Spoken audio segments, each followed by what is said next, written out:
Hi, I'm Stephanie Pratt, and you're watching The Hit List, and it is actually our very first episode. And thank you so much for joining me for this celebratory day, Ashley Holliday. Thank you for having me. I appreciate it. Number one.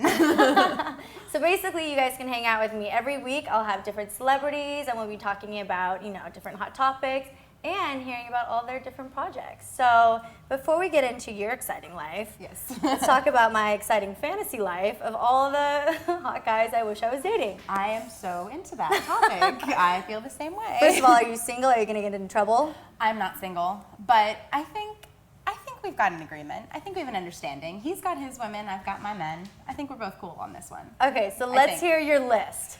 Okay, my list. 5 hot guys.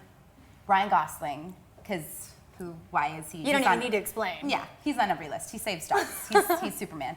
Aaron Johnson and Taylor Kitsch are both in The Savages. Aaron Johnson, who was in Kick-Ass as well, he's British and he's beautiful, and Taylor Kitsch is like, I just have no words. I've had a crush on Al Pacino since I was like 8 years old. Okay, your so list is getting crazy. All right. Weird, right? I thought about this. And then, who's my last guy gonna be? Do you have any good ones? I love Josh Duhamel.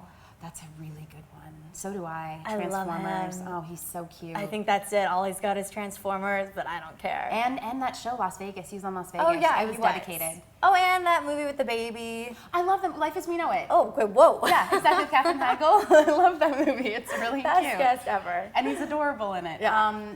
I could put Josh Duhamel on my list. Actually, you know what? I'm going to go for Cillian Murphy, who's Scarecrow in Batman, in all the Batmans.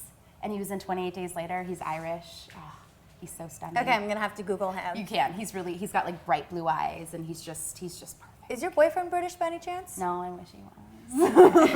But I love him.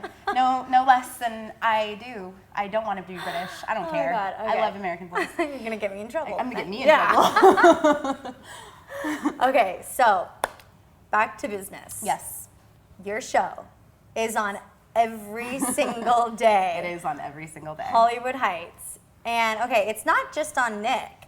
No. I've seen it on different channels. Well, it was on Nick at Night, and then it moved to TeenNick because I think they just realized that audience was a better audience for us. Like that demographic was better, and it's just done so much better. And on now, TeenNick. why is that? I know, but I'd like you to tell the audience. Because it is a teenage soap opera. Because it is, and I love it. And I'm not a teenager, but I watch it religiously. But it's it's targeted towards teenagers, especially because of just like the subject matter about trying to achieve your dreams and not giving up and really reaching for ambitions that you don't think are possible, and having people like a really great support system around you that can help you to reach those dreams.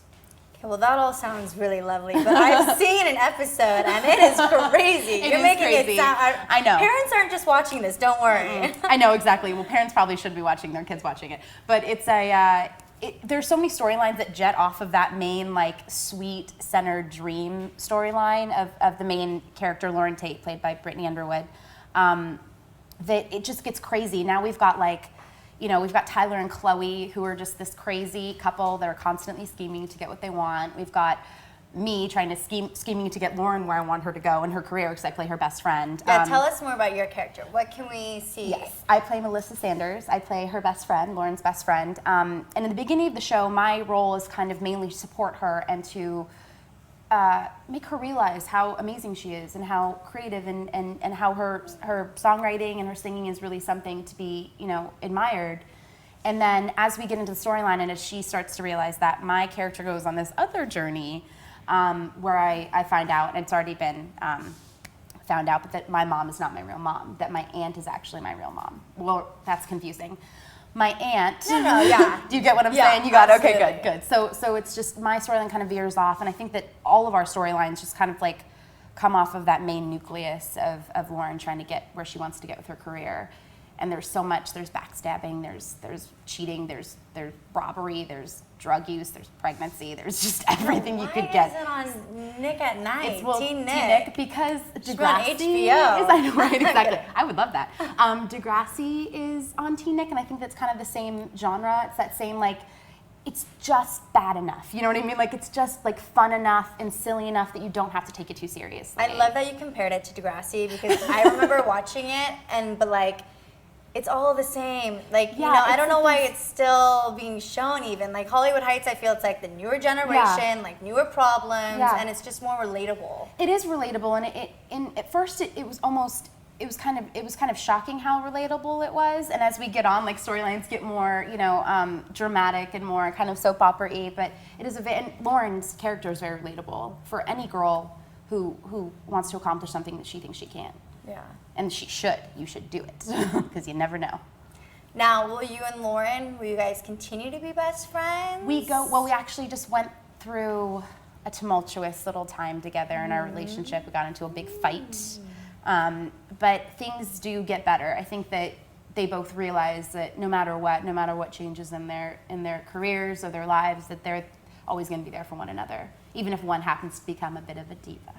That's all I'm going to say. Oh, she did. Yeah, I just called you out, Lauren Tate. But that really is the best, and that's like the best advice I was ever given. Just like in life, your childhood friends, the friends that Those are know people you you and stick love by. you. Yeah, Yeah, your exactly. family and your childhood friends. Yeah, I learned a lot from doing the show, and it's so silly to say that, but from playing this character, like Melissa taught me that, no matter what happens, especially in the city in Los Angeles, you can get so caught up in things.